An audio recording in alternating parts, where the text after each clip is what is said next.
Make no mistake, for almost all South Africans, their job remains their biggest asset when it comes to their personal finances. If you don't focus on your job, you have almost no hope of being able to earn, save and spend smartly. If your job is your greatest asset in 2013, then you need to be setting some realistic goals for yourself. We take a look at how to make sure that your New Year's resolution doesn't bomb out. Still with us in studio, Mark Ashton from FinWeek and Simona Levitt, a FinWeek journalist as well, and joining our conversation as well, Robert Smale, who's an executive coach. Robert, thanks so much for joining us this afternoon. And if any content is going to compete with what we were having or talking about at the top of the show, it's got to be centered around how to make sure your New Year's resolutions don't bomb out. Yeah, I mean, it's been quite interesting because I've been talking to quite a few different managers within our organisation, a couple of other organisations, and you know, in the last couple of weeks, there've just been so many people coming and saying, you know, we've had such a tough 2012, a lot of uncertainty around retrenchments, businesses closing. It's been very emotionally difficult.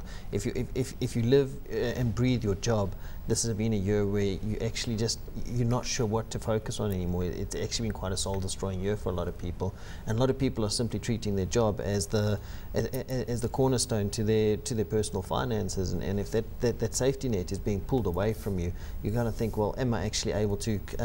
What am I actually going to do going forward? And what we found quite interesting was talking to quite a few people that this issue, the emotion of setting goals and having a real plan for 2013 is now it's becoming front of mind for a lot of people. And I know we kind of joke about having your gym contract or eat less or drink less or whatever it is, but people are really sitting down and trying to make plans for, you know, as a 30-year-old, what is my plan for next year? Yeah, when it comes to those plans though, Robert, I mean, what disconnect are we looking at when it comes to goals set and realistically being able to hit them? Well, so there's four of us sat here. Okay. One of us won't be able to set goals. So what the neuro research is showing us is that between 20 and 25% of people are not goal setters. They're problem solvers. Yeah. And so there's a lot of research and books around how to set your goals and stick to your goals, but we don't start with the fundamental. Are you someone who can? Yeah. Now, what makes you a person that can? It's just a way of thinking. Okay, so we know that if a goal is valuable to you internally, you'll do it. If it's external, you'll lose it. Okay, if you set the goal in a positive frame. So how many people at New Year go, I'm going to stop smoking? Okay. Try and not think about smoking. Right. It's the one thing. It's the one thing you're going to think about all the time. Yeah. So what the research shows is that that's one of the reasons we have to set goals in a positive, because that gives us an aspiration to get to, and not have to keep thinking about the thing we want to stop. I've heard a cameraman right behind me say, oh. So okay, there are a few lessons that you're teaching already. Let's put focus on a career specifically. Okay. If you're setting a career goal, how do you then go about phrasing this and setting that goal? Well, the first thing is you first have to make sure it's going to work for you long term. Okay. One of the problems in business is that we do a business cycle of a year. So the guys now at the end of 2012 are going, oh, okay, so next year I'm going to focus on, I'm going to cut costs, I'm going to drive up revenues, I'm going to... Those things aren't about them. They're about what the business needs. And so we need to get to the point where we go, well, what does my career need next year? Is that about, I need more exposure? I need to go and learn something new? Is it about, I'm going to get better at, for instance, interpersonal relationships in the office? Yeah. Am I going to build a strong relationship with, you had them talking about personal finance before. The amount of people who do not set a goal about how often they're going to see their financial planner next year, who will not go and sit with HR and say, so what is my next career move? Because once they have it, they can start to define what they need to be doing. So it has to be extremely personalised. That's one of the things that I've seen quite a lot. You talk to people that they're not selfish enough about their own needs, and there's this idea that, well, I must be grateful for a job, and I agree with that 100%. But a lot of guys, they put somebody else's goal ahead of what and when they say, my goal is to get ahead, but I'll worry about everybody else's problems first. I mean, selfishness seems to be a key that's missing. So the reason it's important is that the neurological research shows us that your brain can solve problems in lots of ways. So what goals actually allow us to do is focus. So every day you come in, so every time you come and sit at this desk, there's lots of variety going on.